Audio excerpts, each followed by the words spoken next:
Us again. Brother, how are we doing? I'm doing great, man. Yeah? Yeah. So, the last time we spoke, you were transitioning. You were, like, you just come to this gym, you're working at this gym now. Yeah. So there was just transition, there was new training regime, trainer. Talk to us about the transition, and of course, you fought twice since. Yeah, I fought twice since. The transition's been good. Yeah? You know, I feel like this coach works more with the style that I want to do, more with patience and stuff like that. But before, they had me being rugged and always energy, levels, in terms of putting in a lot of work, so a lot of punching. They want to see more work, more coming forward. Yeah. But now it's putting the intelligence into it, where I'm looking, I can see now, got my hands in the right places, taking my time, picking the shots, stepping in and out. My footwork, I have to say, is okay. Yeah, and it's going to get better. So, do you look back, and sometimes it's not good to look back in retrospect to what you were doing, to what you are doing, and think, damn, if I had this back then, imagine where I could be in my career? Or would you say to yourself, you know what, it's a blessing, because I learned a lot in that time, and now I've got this style I've got now to capitalise? In a way, the only time I look back is when I look at that after a certain amount of fights, I stepped into the big fights. I had 5 big fights in a row, and I feel like I've learned so much from those that I'm ready, and people better watch out. I've learned more than fighting a journeyman, so it's a different level. I feel I'm on a different level mentally as well. So, when you took those 5 big fights, I know you took them at the time, are you resentful? Are you upset? Because you could say, well, I got pushed into 5 fights. I didn't have to take these. I could have been guided, I could have been managed better. No. I'm actually not. But I've kind of, like, you're talking so long that I've actually forgotten the question that you asked. Usually the way to find if you're listening. No, I'm joking. Yeah. But no, it's just looking back, and the fights you've had, and the big fights you've been in, has given you great experience. Yeah. But do you ever think to yourself, I can be managed better? I could have not had to take those big fights. I could have. Yeah. But I felt that I could beat them, and at least one of them, I know that I smashed them up. But for some reason, I don't know what the referee was looking at. You know, everybody in the arena could see that I actually won this fight. But I don't want to be talking about all of that. That's just all a long thing. Of course. It's happened, it's done. You can't change it. If I can't change it, I don't look at that. And the only thing I look at is what I've actually been through as a person. And that gives me the drive. It gives me that drive. Right, I went through all of this. So what I see as I'm in boxing, there's nothing in here that can hurt me, because everything I've been through, it's just like worse than boxing. Yeah. Okay. I've been through more in my life than this, than boxing. So I say, like, what can that guy on the other side do to me?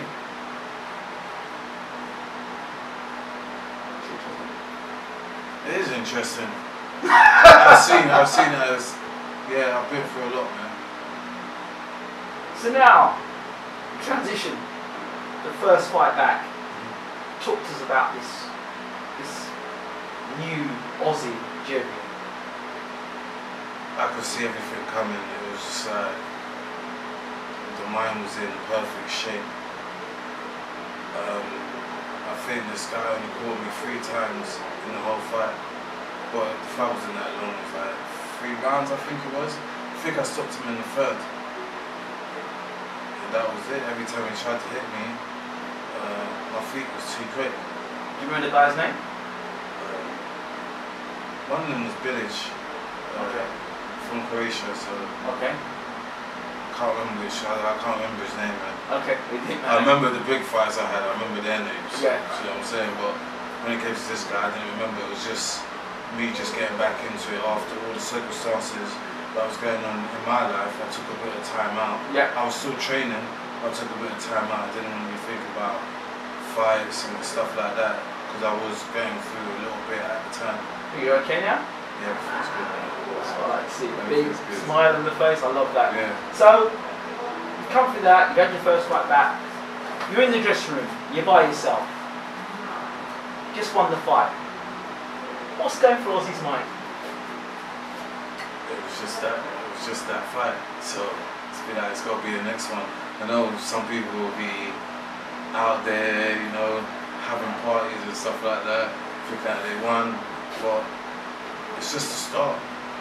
It isn't. I haven't finished it. I'm still learning, still growing, and yeah, it's a time for people to watch out.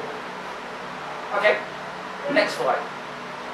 You've had your first fight, you've had your win, come back to the gym, you've seen the stuff your trainer's been working on. Does that give you a renewed sense of being? Because you've won a fight now, you knew your new trainer, you come back to the gym, you've got all these new ideas and you've seen them work. What happens now in the second fight?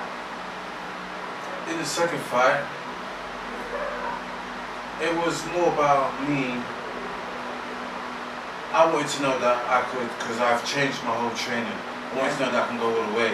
I did drop the guy, and I was just like, damn, I wanted to go the whole fight, but he ended up getting up, and I just outboxed him, kept moving, slipped a few shots, but him trying to catch me again, my feet got quicker than the last fight, so my feet was just more better. So it's just more of a frustrating people now. When it coming time to hit me, I'm gone because my feet's quick now, and my hands are in the right places, and I'm throwing the shots right. What makes you feel? Makes me feel like I can't wait until the next one. So when is the next one for you? I was told October the 13th. It's a bit of a wait. It's a bit of a wait, but it's how it is, isn't it? So what it is, I'm getting top sparring anyway. Yeah. Sparring with good guys. Can you talk about the guys you're sparring, or do you like to keep that behind closed doors? I just keep behind closed doors, you know, like sparring, like, yeah, I just keep that behind closed doors. Okay, fine, fair enough. So between now and October, what keeps you motivated? What keeps you ticking over? What keeps you in shape, on point, and improving? What's the motivation now? How is it motivating you? Well, now I've got a date. That's motivation, a lot of motivation. Yeah. So that gets me up. Even though I have been training, even though I haven't had a date, Right. that's why I'm still in shape, still on weight. You know what I mean? And yeah, I just wanted to keep everything in the mind and make everything come naturally. Right. Instead of thinking, just want it to come naturally, have fun, and just forget about everything that's happened, but learn from it. What's the biggest lesson you've learned from then to now? The biggest lesson I've learned from then to now is standing. The way I'm standing is come back to the way that I want to fight, with patience. So I won't even say that, do you know what I mean? I'll leave that out of it, you know. But it's come down to the patience. I'm watching more boxing as well, and every time I come to spar, it's a different spar. I don't spar the same every time now. I'm always trying different things. Okay, if you were going to advise a young person, as they always say, the mentor says, don't do what I did. Yeah. What would you do? What would you say? A young man comes to you and says, Ossie, I need some advice. I'm going to turn pro. What would you do? What would you suggest in terms of training, management, promoting? Well, even in this part when it comes to with training, it's mine that I could, but on camera with certain things, I won't talk about that because a lot of things really does my head in. Yeah. But this is what I want to do. Right. See what I'm saying? Yeah. So when it comes to training, I just be like, picking a trainer is like picking your woman, isn't it? Okay. You're gonna be with them a lot. So then they make sure it's the right person that you can take the way they talk, the way they are. You know what I'm saying? It's just like that, isn't it? You have to pick the right. You're picking a woman, you pick the right trainer as well, because apart from your woman, that's where you're gonna be all the time, isn't it? So, did you, when you originally picked your trainer, were you like picking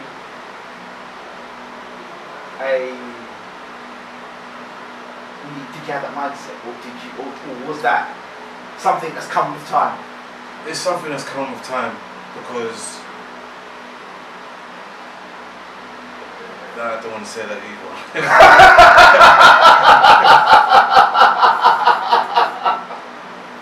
So you could say you've had a bad girlfriend and you've moved on.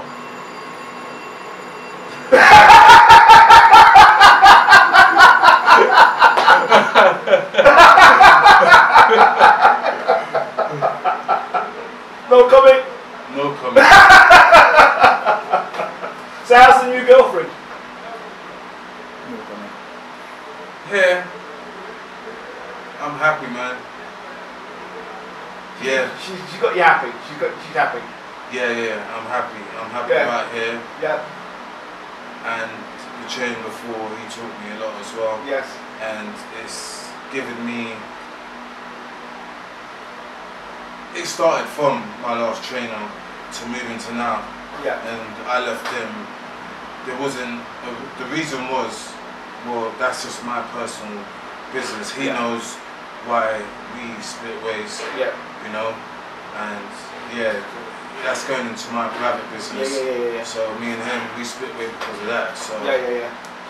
he wasn't a problem. It was my personal life that was a problem. Right. You know what I mean? So I wouldn't go into that. Yeah. But I haven't had much trainers anyway. Right. You know, like going through the amateurs, I could see that. I wouldn't even go to that either, man. Okay, so let's talk a bit of boxing. Yeah. Last time we spoke, we talked about Chisora, we talked about why Chisora fought Tyson. Yeah. You saw the fight? That was a good fight, man. Yeah? Yeah. That was a great finish as well. So, that was a shot. Oh my gosh, that was a shot. Yeah. And he just came, boom, and finished it off. But that right hand, I've said to so many people, and I'll say it again, that right hand's been coming since 2012. He tried that right hand against David Haye. But David Haye checked him with a left hook, and that started everything. Yeah. But he threw it against Malik Scott, he threw it against Kevin Johnson. But this was the perfect shot at the perfect time. But before that punch, it was like a father and son having a dispute. And the father was teaching the son, listen, you need to learn some manners. And the son was being disobedient.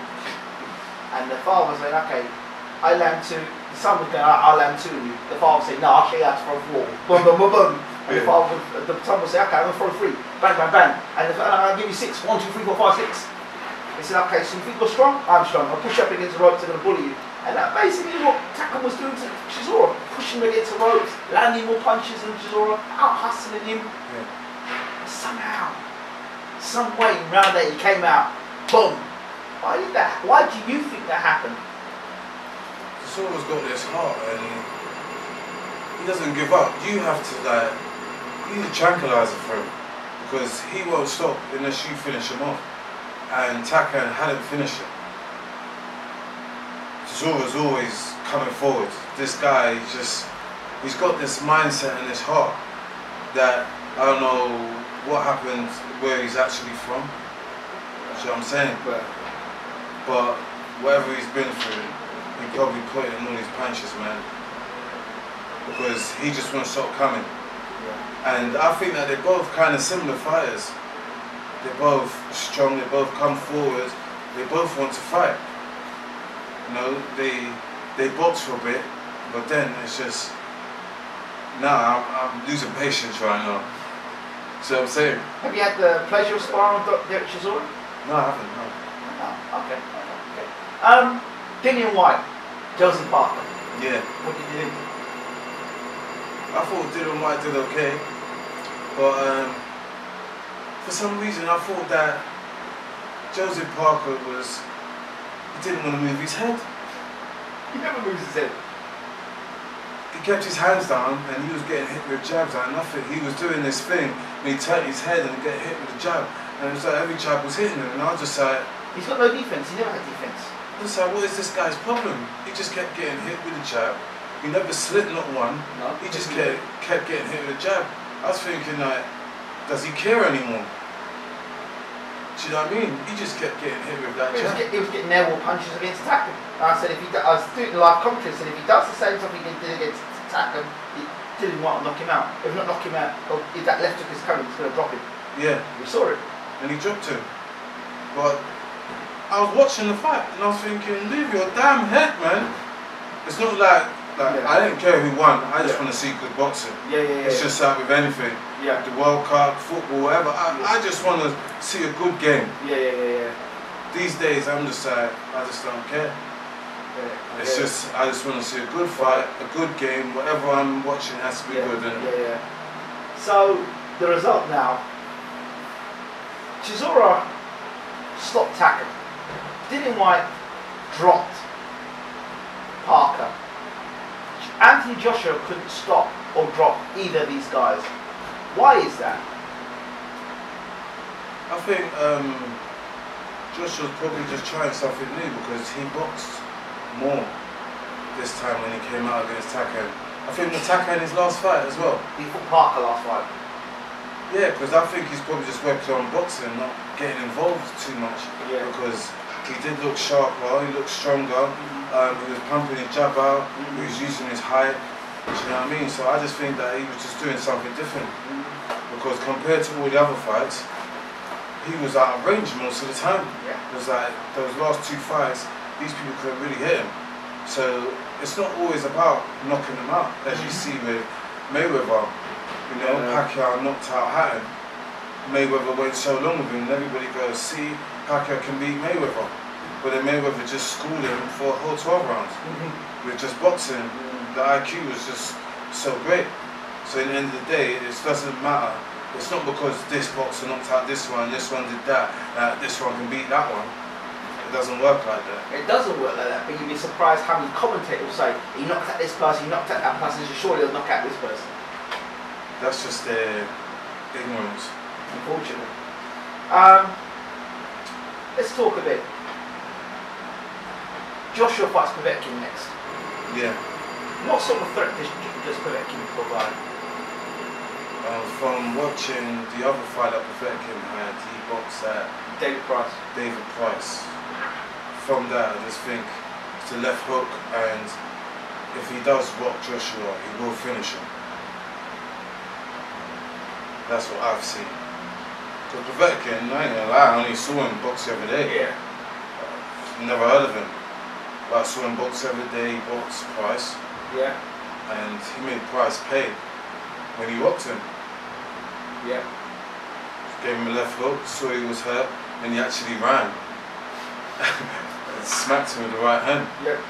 Olympic gold medalist, only lost once in like 38 fights.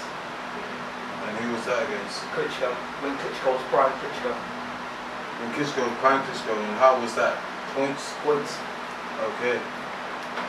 But we have to see. We will have to see with this one. Okay. Dillian White fighting for a world championship. Is he ready? With how he boxed Parker,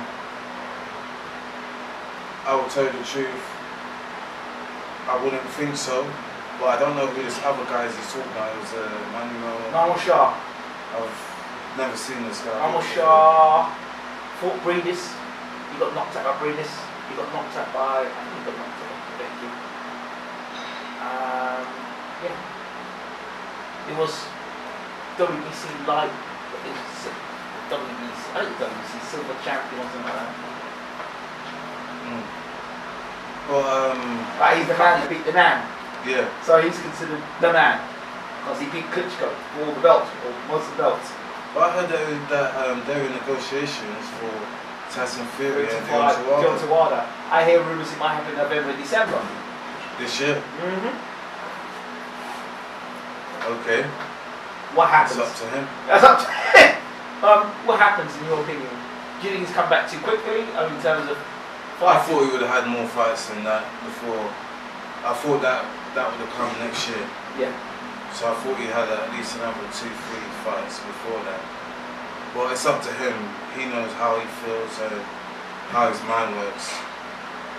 So it's up to him. It's not really a problem of mine. It's just entertainment for me.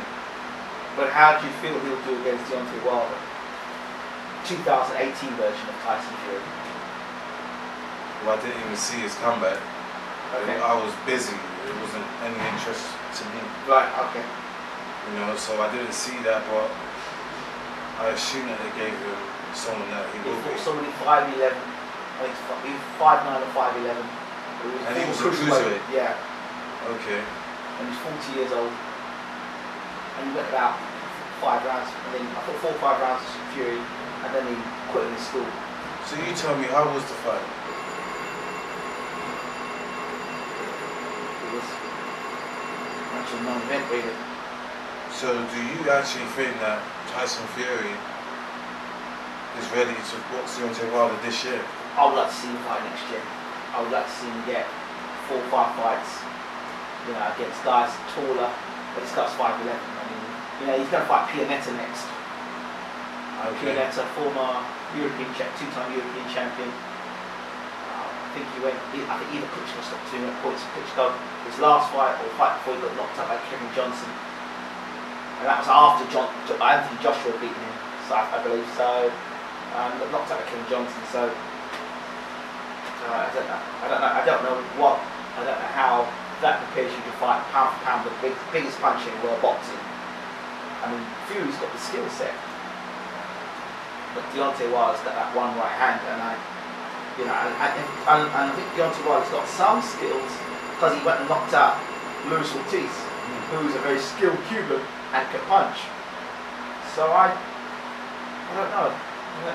And the muscle memory isn't really there. No. If he was boxing in the last 2 years, yes. well, he hasn't been doing nothing in the last 2 years. He's just come back, and the muscle memory, the brain, you know, everything's got memory in the body. So you have to be active. He's got a new trainer as well. He hasn't got the same trainer in his corner. He's got a trainer called Ben Davison now. Yeah, he's got to be more active. But in the end, that's a problem of his own, isn't it? Yeah. If he wants to get in there and do that, it's up to him. So how do you think he does against Deontay Wilder? Well, I didn't actually see his performance against this other guy you're talking about. Yeah, I didn't really see that performance, but I see it as something brutal, and Deontay Wilder winning. I just see it as he'll put him to sleep. Because Fury was, I mean, he came in shape, he was still overweight and slower, much slower. He was nothing like the guy that fought against Klitschko. There was glimpses of it, but he wasn't the same guy that fought against Klitschko. And you know, losing weight takes a bit of energy, and he has to lose a lot of weight. It's not like one or 2 stones. How much got to lose? 8? 10 stone. He's lost 8 stones for the last fight, hasn't he? Yep. And then what's he going to do? He's going to have to lose more weight to get in with Deontay Wilder. He's got to come in shape. If he doesn't, it's just going to be the same thing as I said. Even if he comes in shape, I think he'll get knocked out. And Wilder don't play. I don't know him, but I can see he don't play. I saw him, who did he hurt? Still No, he hurt one guy. Blakovic, who was on the floor. No, it was this guy, the bald head. Spilker. Not Spilker. It was a black guy, Washington. Yeah. Oh yeah. He didn't even hurt him that much when he hit him. Yeah. Well, Deontay Wilder just saw blood, and he just beat him up, and he wasn't even hurt that much. I'm telling you, what Klitschko did to Anthony Joshua, and dropped him. Yeah. Deontay Wilder will never give him that time. Deontay Wilder will just finish him. Deontay Wilder's just ruthless, he just doesn't care. He'll go in there and he'll bust your ass. And that's just it. That's true words. That's it. That's just the bottom line, isn't it? If Deontay Wilder hurts you and smells a little bit of blood, he's coming to finish you. He's going to finish you. How do you think Tyson Fury has to go about his job? He's going to go to America to fight Deontay Wilder. How does he go about his job fighting Deontay Wilder, do you think? Do you think the footwork and the stuff he did against Klitschko, do you think that would work against Wilder? No. I think Wilder's smarter and quicker. Because, as I saw it was, Klitschko has been picking his opponents, for one. For two, Klitschko was taller than all his opponents. So Klitschko used to dictate the pace. He used to just stand up there and just throw 1-2s and stuff like that. But then he come up against someone like Tyson Fury, who's taller than him, right? Now he's got to make movements now. He's not used to that. Yeah, he had to make adjustments for Tyson Fury. And that was the problem. His muscle memory, it's all about the memory. So it didn't matter what he did in training and all that. He's always been fighting smaller guys and he's always dictated the pace. So it's always 1-2, 1-2, these guys are smaller than him, he just step backs. But now, he can't go jab for jab with Tyson Fury. If Tyson Fury's at the right distance, he's going to tag him before he gets tagged. That's why jab is a brilliant part of the game. And so how does the Wilder matchup work now? We've got guys who are, I think Wilder's 6'7", Fury 6'9". 2 inches between them. Wilder knows how to jab. You know what I mean? Like I said, he smells blood, he's going to finish it. Because I've seen Tyson Fury get dropped by Cunningham.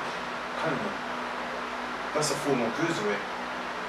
He ain't supposed to have that much power to drop him. But he did. And furthermore, the John McDermott fight, the first one, I thought it was a blatant robbery. I thought it was a blatant robbery. He beat him the second time, okay, yeah. But the first fight, I thought it was a blatant robbery.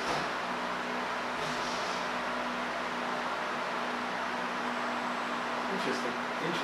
Did you see the John McDermott? I saw the first one, and I thought McDermott had nicked him. I thought that McDermott won it. I thought it was a robbery. I thought that worked him. I thought McDermott outworked him. Well, at the end of the day, for the rematch, the rematch was close as well until Fury dropped him. I saw Fury beat him up early though. No, the fight was going on for a while the second night, and then I think Fury caught him with the uppercut on the inside. I think one of the 6 or 8 rounds. It was going on a while. It weren't in, Fury didn't walk over in the rematch because McDermott brought it again. Okay, I thought that fight finished early. No, because the first one went to points, yeah. Yeah, the first one went to points. And the second fight went about 6 or 8 rounds. Okay. McDermott brought it, yeah, and then McDermott got dropped. I remember the fight. I remember watching the fight.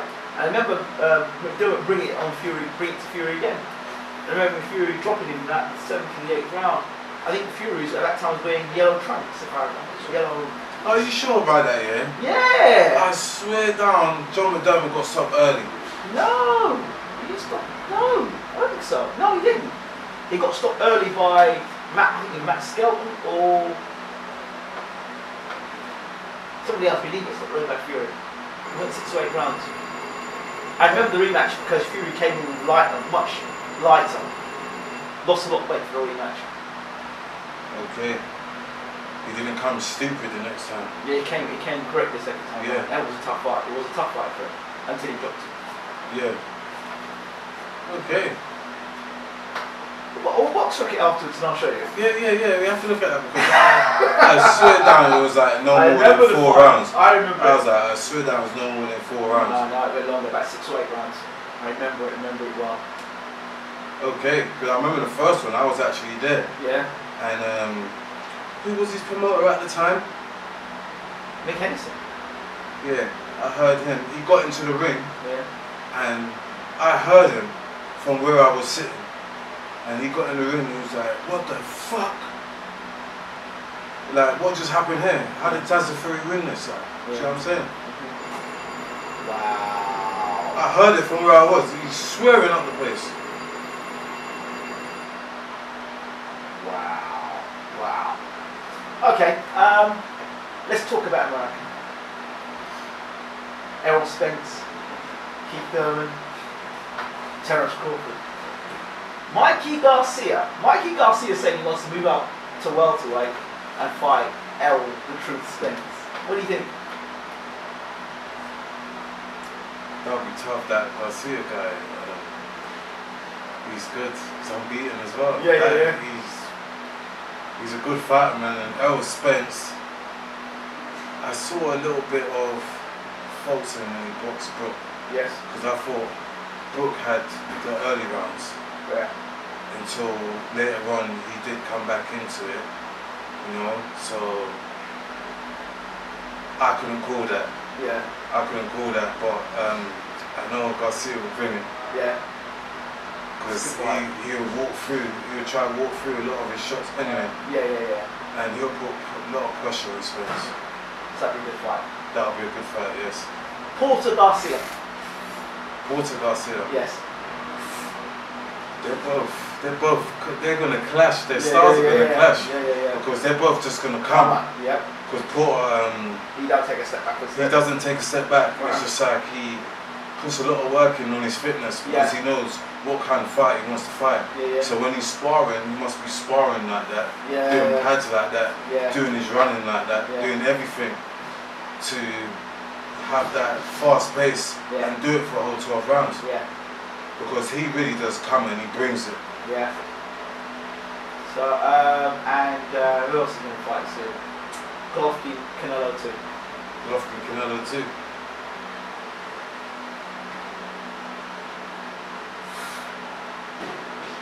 Golovkin, I think that he's a bit rugged. So, he'll come forward, but from what I've seen with him, at times, I see that, yes, he's got the power punch and he knows what he's doing and that, but then it depends on his opponent, because now I'm looking at it, there's a lot of times where he is open, and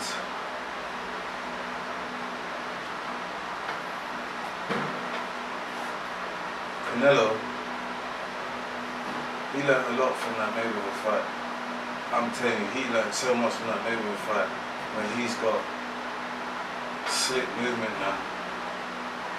Mayweather taught him by beating him up. Best way to learn. Yeah, he learned from that beating from Mayweather, and he must have watched it over and over again because he's moving different.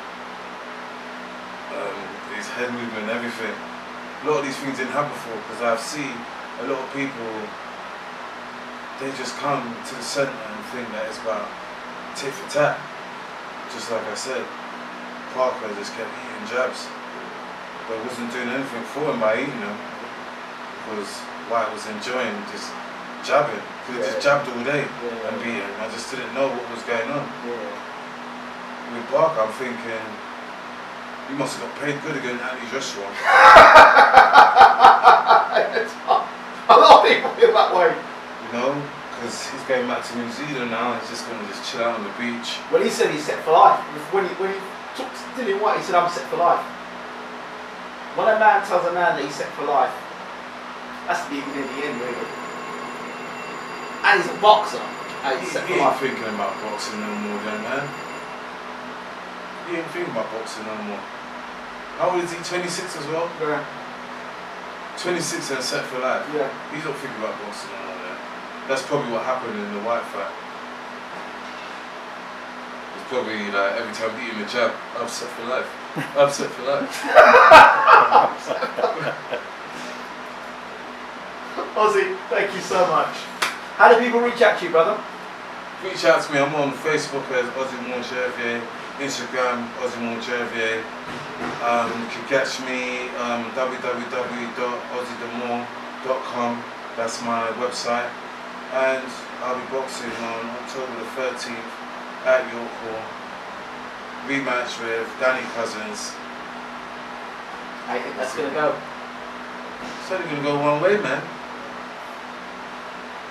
I've got this. I'm looking forward to it. I've got this. Take Trust it, me. Jeff. Trust me, I got this. I got this.